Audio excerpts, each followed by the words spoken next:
Yo, what's good with it, everybody? Welcome back to A1 Hoop Zone. Y'all already know what to do, man. Before we jump into this, make sure you hit that like button. Sub to the channel if you're new. Let's dive into it, man. So we got our second game of the night. Only, I guess, the second series is tied up 2-2 in this thing, man. We got the Phoenix Suns versus the Denver Nuggets. Man, oh man, we got ourselves a series on our hand on this joint, man. Obviously going back to Denver in this game five, pivotal game, definitely a pivotal game for this sake.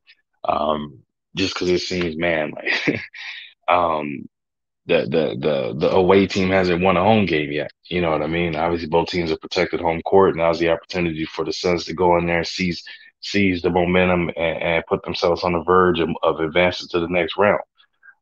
They obviously they got their hands cut off for them because they got the reigning MVP, not this year, but two-time reigning MVP and Jokic and Jamal Murray that had something to say about it. I guess I'll start from the Nuggets side of things. So yeah, Joel Embiid had over 50 point game, over 10 assists. So he went out there and did his thing. But the main vocal point and everything, and I talked about this on my live I had earlier today. If you missed it, go and check it out. That for the Phoenix Suns, the thing you probably want to do is force Jokic to become a scorer. Force him to focus on scoring. Because if he's focusing on scoring, that means that he's not getting his teammates involved, which obviously that's one of his best attributes to that point. Now his passing ability and the ability to get his teammates involved is definitely one of his high attributes that he has. Because if one person is out there and they're putting up numbers, that means the rest of the team is watching him put up numbers and they're not doing anything to help with that. Nine times out of ten, if you're the opposing team, you're gonna win that game. So I think that's a good game plan for the Phoenix Suns is forcing Jokic to be a scorer, which should lead to them, you know what I'm saying, having a great opportunity winning this game because he's not gonna get it be having his teammates involved with assisting and things of that nature. You know what I mean? So you kind of want that. Otherwise, if say for example, if Jokic had about 15 assists or something like that, you got Jamal Murray going off. You got Murray who's getting Michael Porter Jr. involved and it call KCP, Contavious Caldwell Pope, he's getting involved. Bruce Brown's getting involved. Aaron Gordon. Again, it becomes a very dicey situation. You know what I mean? Because we all know Jamal Murray has the ability to get hot and stay hot. Obviously, one of the throwback most recent playoff performances, top performances or matchups was between the Utah Jazz and Denver Nuggets when Donovan Mitchell and Jamal Murray were going head to head. Literally tit for tat every other game. You know what I mean? 40s and 50-point games being dropped as if it's like 10 and 20-point game. It was insane. And if you didn't catch that, man, definitely go look it up on YouTube and look at how they were having a battle, man. Jamal Murray and Donovan Mitchell. It was definitely an instant classic. But again, it's not only him this time. They got a healthy Michael Porter Jr. You know what I mean? Like I spoke on this a little bit before as well. He needs to show more, adver- uh, more. He needs some more diversity in his game. Meaning, like he needs to get the mid range, get to the rim, things of that nature. Man, he's more of a just catch and shoot big right now, and it's not really like it's worked a little bit for them as far as in games and matchups. But at the end of the day, man, I feel like he has more to offer than just doing that. But again, that comes down to a mentality. That comes down to coaching, putting him in positions to do that, and also something he needs to work on in the offseason.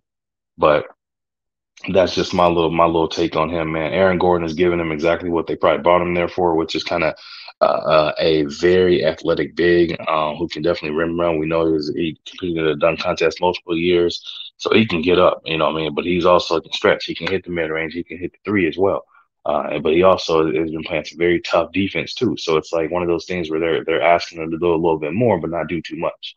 Obviously, they still the veteran. They call him Unc Jeff Green out there. Contavious Caldwell Pope, a great 3-and-D guy. Same thing with Bruce Brown, a guy that's known for more so for his tenacity on the defensive end, but he can also get you buckets as well. You know what I mean? So, and then they have Bron. I believe he's a rookie or second year player who's out there playing extremely tough with a ton of energy as well. So again, man, it seems they're well balanced, well poised. It's just a matter of again they're coming up against dealing with a team that has a true two-headed monster. And who am I speaking of? Devin Booker and and Kevin Durant. You know what I mean? Kevin Durant and D Book, man, they out there. Like I said, when's the last time you've seen it consistently where they give you one game where they put up 80 plus points combined, and then they turn around and give you a combined 60 plus point game.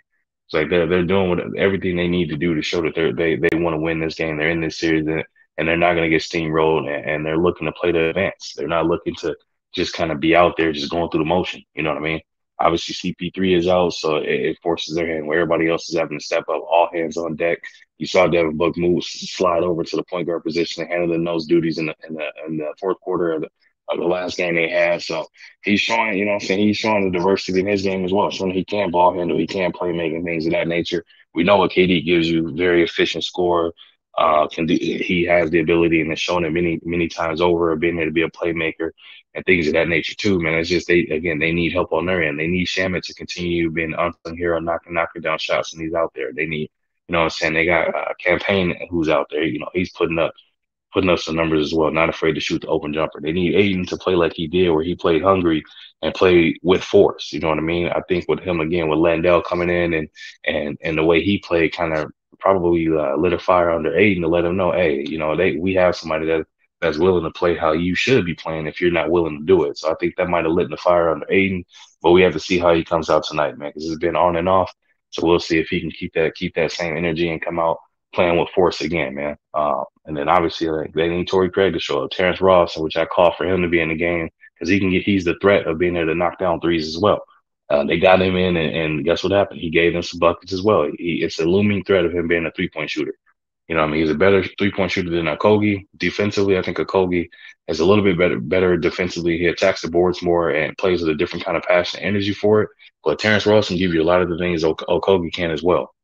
So it's like you got to understand, pick your poison and mix and match as far as best lineups you can have out there. So it comes down to coaching as well. But those players, they definitely got to stay consistent. They got to stay there and be hungry and knock down shots. Otherwise, again, man, this Denver Nuggets team, I feel like they have the more balanced scoring team, but you know this Suns team, man, is just they're just getting after it, man. They're biting down and they're doing what they got to do.